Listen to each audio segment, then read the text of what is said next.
नमस्कार। ज़िंदगी सुपरफास्ट में आप सभी का बहुत बहुत स्वागत, वंदन, अभिनंदन। मैं मंगल आज हाजिर हूँ एक और कहानी के साथ। कहानी का शीर्षक है नमक का दारोगा और कहानी के लेखक हैं मुंशी प्रेमचंद साहब। जब नमक का नया विभाग बना और ईश्वर प्रदत्त वस्तु के व्यवहार करने का निषेध हो गया तो लोग चोरी छिपे इसका व्यापार करने लगे।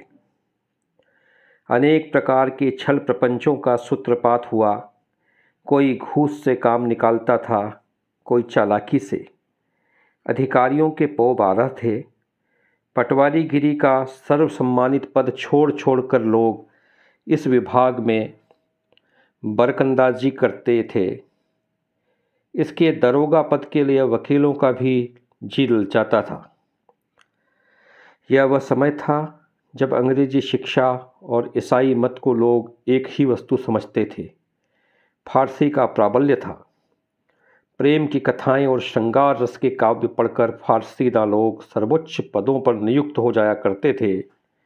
मुंशी वंशीधर भी जुलेखा की विरह कथा समाप्त करके मजनू और फरहाद के प्रेम वृत्तांत को नल और नील की लड़ाई और अमेरिका के आविष्कार से अधिक महत्व की बातें समझाते हुए रोजगार की खोज में निकले।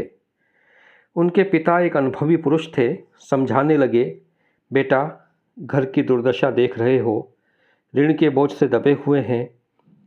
लड़कियां हैं, वह घास फूस की तरह बढ़ती चली जाती हैं। मैं कगारे पर का वृक्ष हो रहा हूँ, न मालूम कब गिर पड़ूँ। अब तुम ही घर के मालिक मुख्तार हो। नौकरी और ओहदे को और ध्यान मत देना, यह तो पीर का मज़ार है। निगाह चढ़ावे और चादर पर रखनी चाहिए। ऐसा काम ढूंढना जहाँ कुछ ऊपरी आय हो। मासिक वेतन तो पूर्णमासी का चांद है जो एक दिन दिखाई देता है और घटते घटते लुप्त हो जाता है। ऊपरी आय बहता हुआ स्रोता है जिससे सदैव प्यास बूझती है। वेतन मनुष्य देता है, इसी से उसमें वृद्धि नहीं होती। ऊपरी आमदनी ईश्वर देता है, उसी से उसकी बरकत होती है। तुम स्वयं विद्वान हो, तुम्हें क्या समझाऊं। इस विषय में विवेक की बड़ी आवश्यकता है। मनुष्य को देखो, उसकी आवश्यकता को देखो और अवसर देखो। उसके उपरांत जो उचित समझो करो।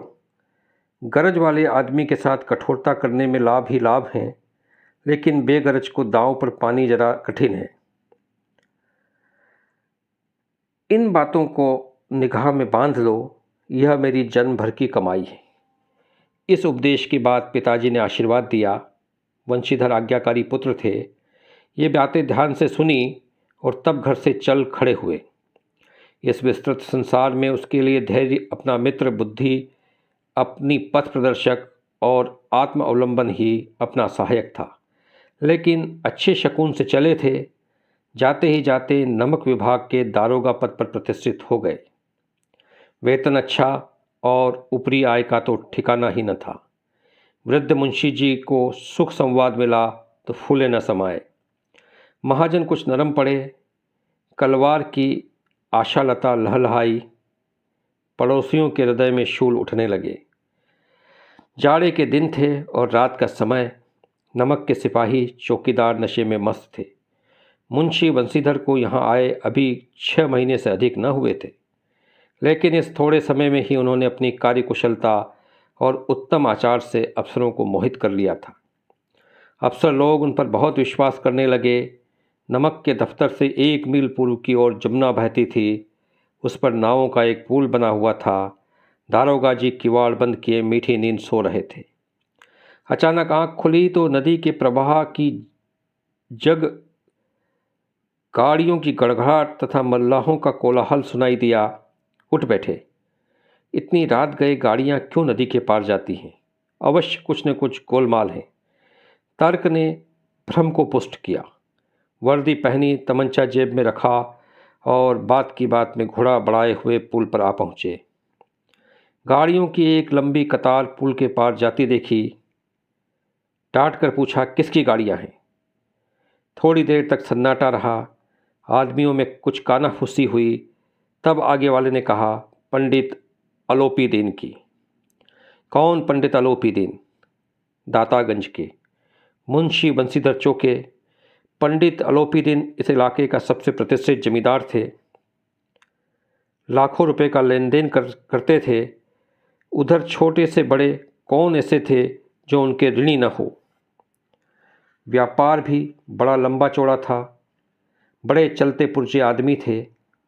अंग्रेज अफसर अक्सर उनके इलाके में शिकार खेलने आते और उनके मेहमान होते। 12 मासों सदाव्रत चलता था। मुंशी जी ने पूछा, गाड़ियाँ कहाँ जाएगी? उत्तर मिला, कानपुर।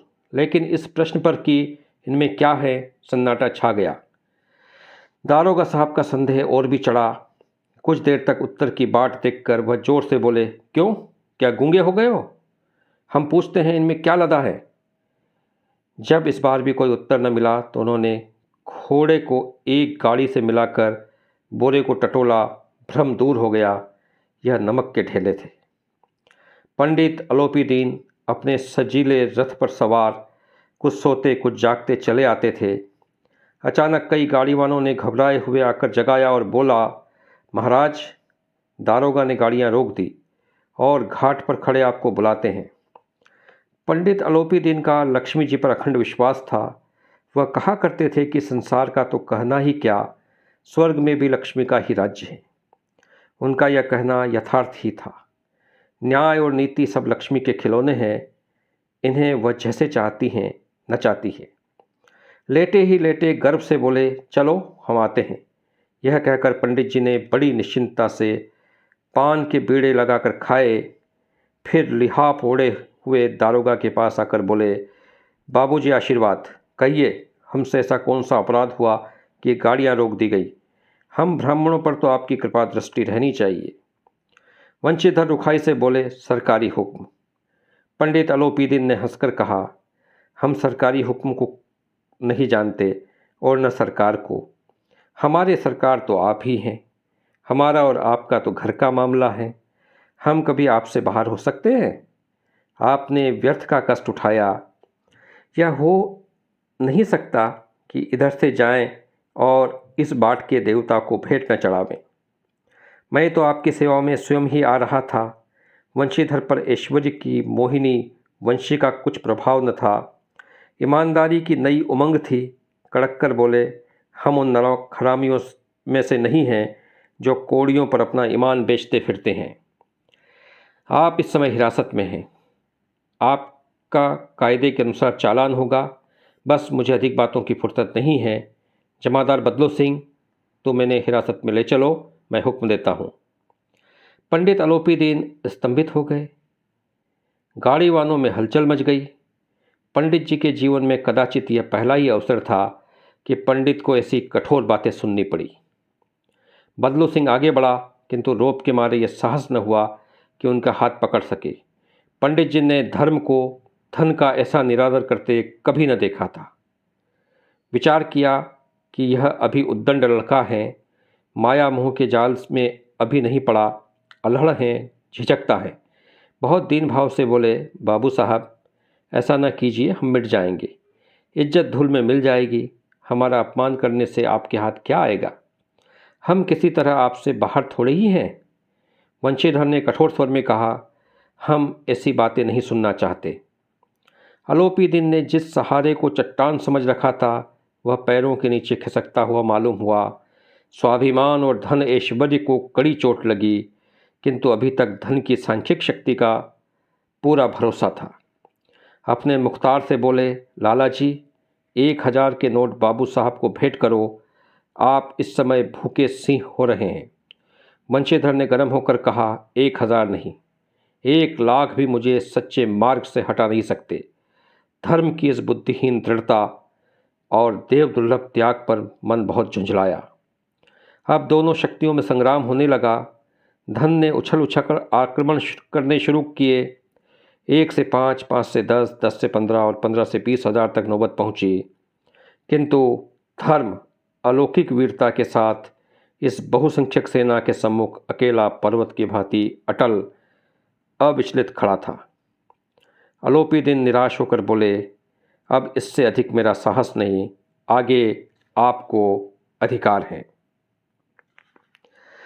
बंशीधर ने अपने जमादार को ललकारा। मन में दारोगा जी को गालियां देता हुआ पंडित अलोपीदीन की ओर बढ़ा। पंडित जी घबराकर 2-3 कदम पीछे हट गए। अत्यंत दीनता से बोले, बाबू साहब, ईश्वर के लिए मुझ पर दया कीजिए। मैं 25,000 पर निपटारा करने को तैयार हूँ। असंभव बात है। 30,000 पर किसी तरह भी संभव नहीं है। क्या 40,000 पर भी नहीं? 40,000 नहीं, 40 लाख पर भी असंभव है। बदलू सिंह, इस आदमी को अभी हिरासत में ले लो। अब मैं एक शब्द भी नहीं सुनना चाहता। धर्म ने धन को पैरों तले कुचल डाला। अलोपीदीन ने एक हष्ट पुष्ट मनुष्य को हथकड़ियाँ लिए हुए अपनी तरफ आते देखा। चारों ओर निराशा और कातर दृष्टि से देखने लगे। इसके बाद मूर्छित होकर गिर पड़े। दुनिया सोती थी, पर दुनिया की जीभ जागती थी। सवेरे देखिए तो बालक वृद्ध सबके मुंह पर यही बात सुनाई देती थी। जिसे देखिए वही पंडित जी के इस व्यवहार पर टीका टिप्पणी कर रहा था। निंदा की बौछारें हो रही थी। मानव संसार में अब पापी का पाप कट गया। पानी को दूध के नाम पर बेचने वाला ग्वाला, कल्पित रोजनामचे भरने वाला अधिकारी वर्ग, रेल में बिना टिकट सफ़र करने वाले बाबू लोग, जाली दस्तावेज बनाने वाले सेठ और साहूकार, यह सब के सब देवताओं की भांति गरजने चला रहे थे। जब दूसरे दिन पंडित अलोपीदीन अभियुक्त होकर कांस्टेबलों के साथ हाथों में हथकड़ियाँ, हृदय में ग्लानि और शोभ भरे लज्जा से गर्दन झुकाए अदालत की तरफ चले तो सारे शहर में हलचल मच गई। मेलों में कदाचित आंखें इतनी व्यग्र न होती होंगी। भीड़ के मारे छत और दीवार में कोई भेद न रहा। किंतु अदालत में पहुंचने की देर थी। पंडित अलोपीदीन इस अगाध वन के सिंह थे।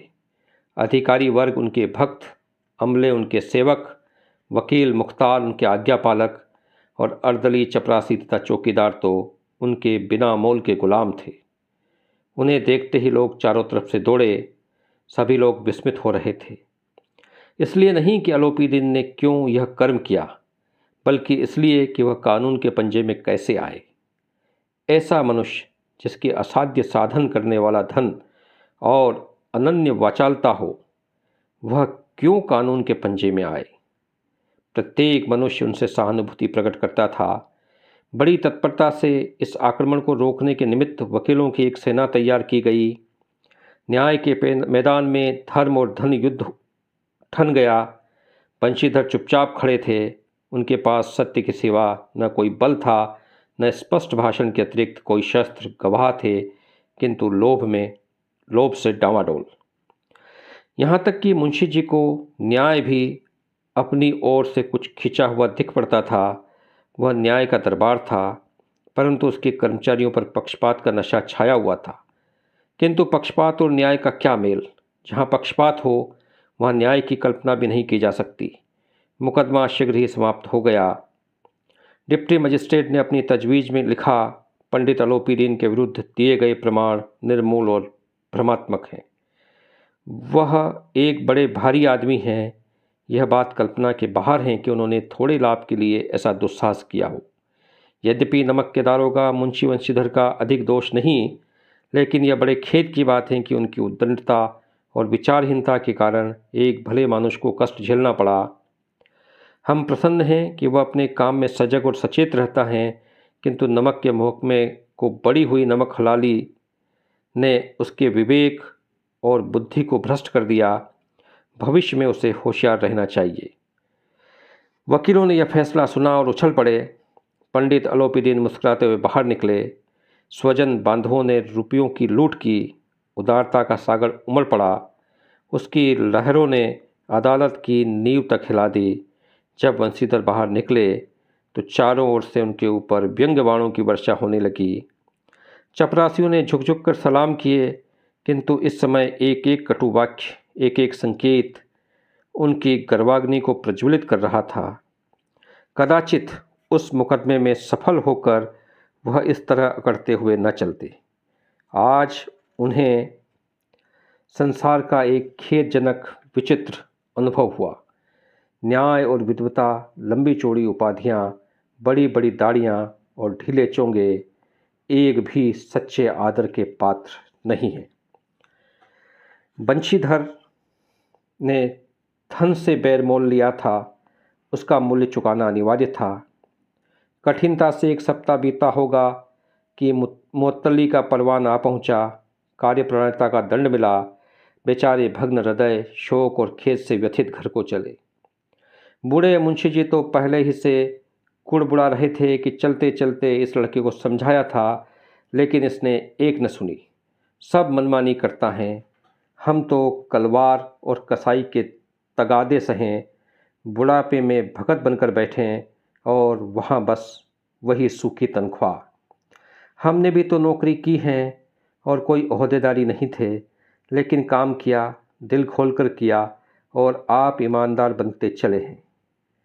घर में चाहे अंधेरा हो, मस्जिद में अवश्य दिया जलाएंगे। खेद ऐसी समझ पर पढ़ना लिखना सब अकारत गया। इसके थोड़े ही दिनों के बाद मुंशी वंशीधर इस दुरावस्था में घर पहुँचे और बूढ़े पिताजी ने समाचार सुना तो सिर पीट लिया। बोले, जी चाहता है कि तुम्हारा और अपना सिर फोड़ दूँ। बहुत देर तक पछता पछता कर हाथ मलते रहे। क्रोध में कुछ कठोर बातें भी कही, और यदि वंशीधर वहाँ से टल न जाते तो अवश्य यह क्रोध विकट रूप धारण करता। वृद्ध माता को भी दुख हुआ। जगन्नाथ और रामेश्वर की यात्रा की कामनाएं मिट्टी में मिल गई। पत्नी ने तो कई दिन तक सीधे मुंह बात भी नहीं की। इस प्रकार 1 सप्ताह बीत गया। संध्या का समय था। बूढ़े मुंशी जी बैठे राम नाम की माला जप रहे थे। इसी समय उनके द्वार पर सजा हुआ रथ आकर रुका। हरे और गुलाबी पर्दे, फचाइयों, बैलों की जोड़ी, उनके गर्दनों में नीले धागे, सींगे पीतल से जड़ी हुई। कई नौकर लाठियां कंधों पर रखे हुए साथ थे। मुंशी जी अगवानी को दौड़े। देखा तो पंडित अलोपीदीन है। झुककर दंडवत की और लल्लो चप्पू की बातें करने लगे। हमारा भाग्य उदय हुआ जो आपके चरण इस द्वार पर आए। आप हमारी पूज्य देवता हैं। आपको कौन सा मुंह दिखाएं। मुंह में तो कालिख लगी हुई है, किंतु क्या करें, लड़का अभागा कपूत है, नहीं तो आपसे क्यों मुंह छिपाना पड़ता। ईश्वर निसंतान चाहे रखे, पर ऐसी संतान न दे। अलोपीदीन ने कहा, नहीं भाई साहब, ऐसा ना कहिए। मुंशी जी ने चकित होकर कहा, ऐसी संतान को और क्या कहूँ। अलोपीदीन ने वात्सल्यपूर्ण स्वर में कहा, कुल तिलक और पुरुषों की कीर्ति उज्जवल करने वाले संसार में ऐसे कितने धर्मपरायण मनुष्य हैं जो धर्म पर अपना सब कुछ अर्पण कर सकें। पंडित अलोपीदीन ने वंशीधर से कहा, दारोगा जी, इसे खुशामद न समझिए। खुशामद करने के लिए मुझे इतना कष्ट उठाने की ज़रूरत न थी।